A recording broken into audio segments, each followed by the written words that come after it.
Hello, everybody, ladies and gentlemen. So welcome to Europe House once again. My name is Angeliki Petric. I'm a language officer here. And together with my colleague John, you know John Evans, you all know John, but you don't know Paul.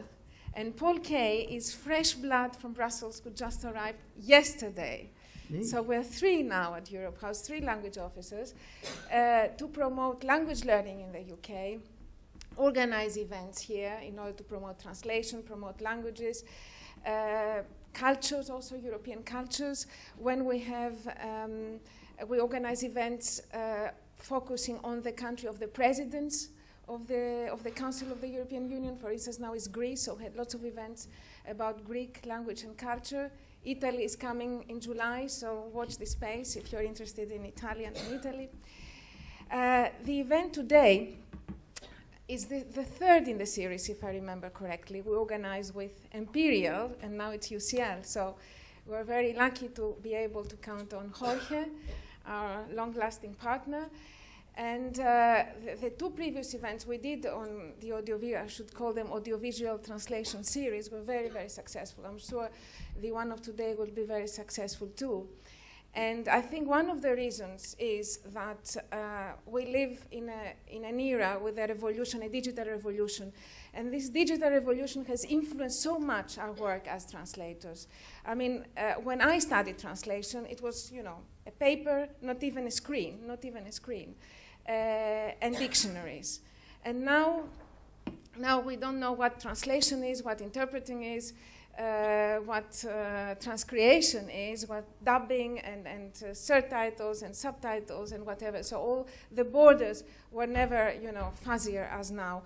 And of course, translator training cannot keep up with that. I mean, it will come to translator training, but later, you know, when this is incorporated in the master's degrees in translation. So this is why this is such an important event today, because it will allow us to keep up with the state of the art in translation technology. And by the way, I'd like to mention something else. We had an event on Friday about multilingualism in the ancient world with Latin and Greek. And one of the things mentioned was that in inscriptions at the time were in Coptic, Latin, and Greek, and the text was not the same in the three languages. So localization is not such a new thing after all. And now I think I'll give the floor to Jorge to begin the event. So thank you very much.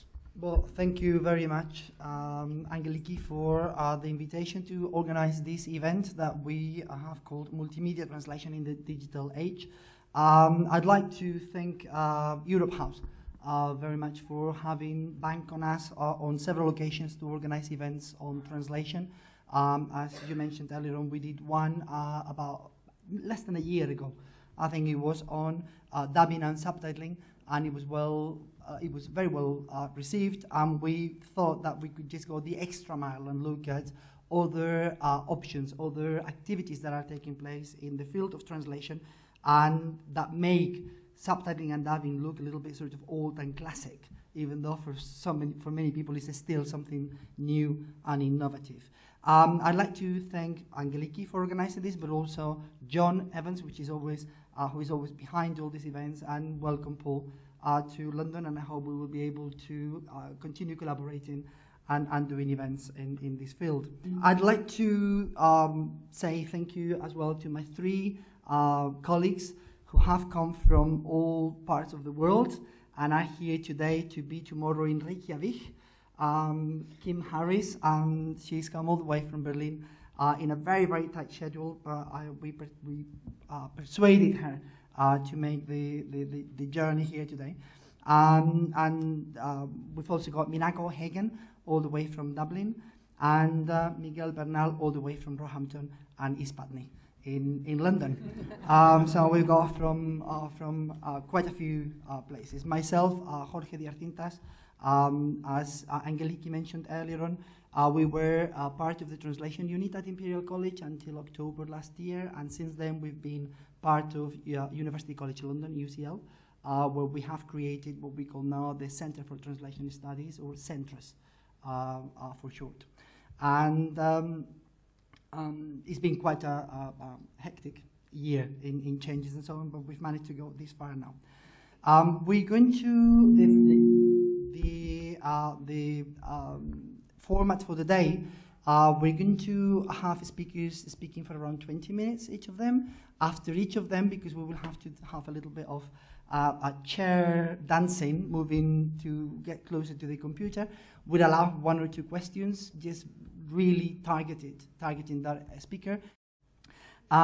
Before I allow my colleagues to start, I would just like to mention a little bit about this digital idea we were discussing, I remember, with Angeliki, just trying to come up with new ideas and new topics that we could discuss from a multilingual angle.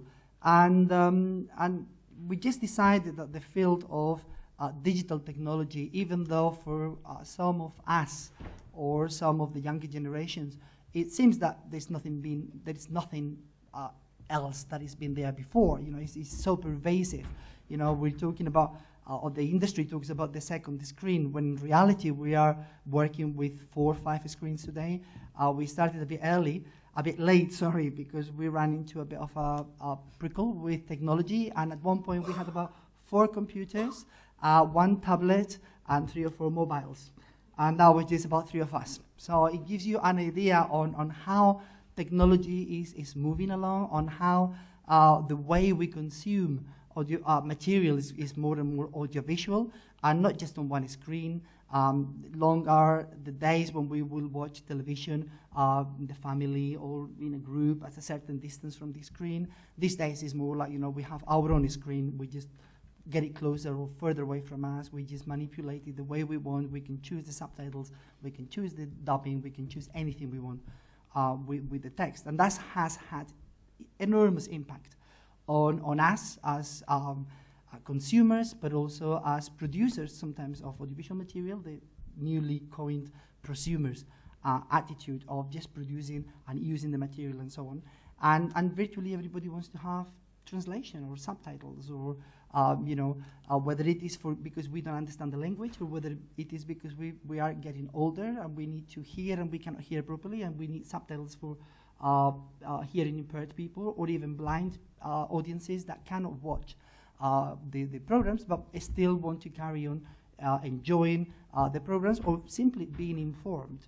I was recently talking to some computational linguists and engineers working in the field of translation traditionally, and now they want to move more into audiovisual, and according to their calculations, they estimate that in 2018, and that's really round the corner, 70% of the communication will take place audiovisually rather than in written paper or anything like that. It is going that way. So that's why they're moving into speech recognition, voice recognition, automatic subtitles, and so on. So those are the areas that we wanted to discuss here today. We're painfully aware that we cannot really talk about everything, and we will be leaving things on the side because they will become marginal by having decided what our topic is going to be.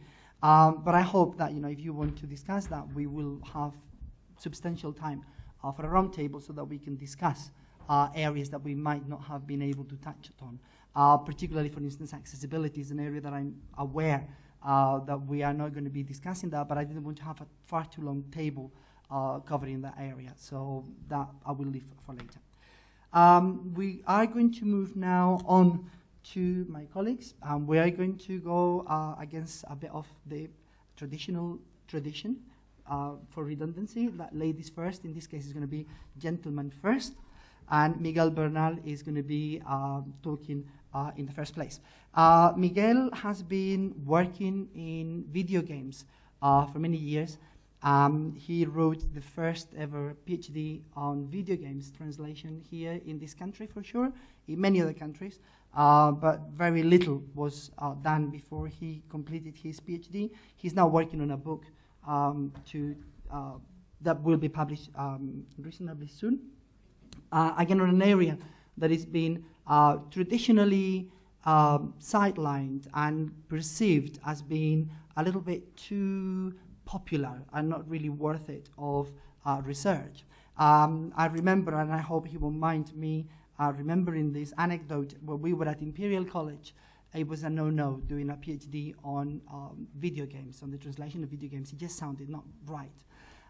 So at one point, well, you know, he's working on the translation of he's working in the translation of interactive multilingual software.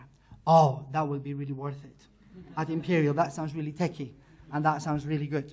It was just a long journey to just see, you know, video games is much more than meets the eye. And that's what he's going to be talking for us today. I will say as well, before I just let the floor for him, that he works at Roehampton University here in London, where he's senior lecturer and teaches as well video games. The floor is yours now.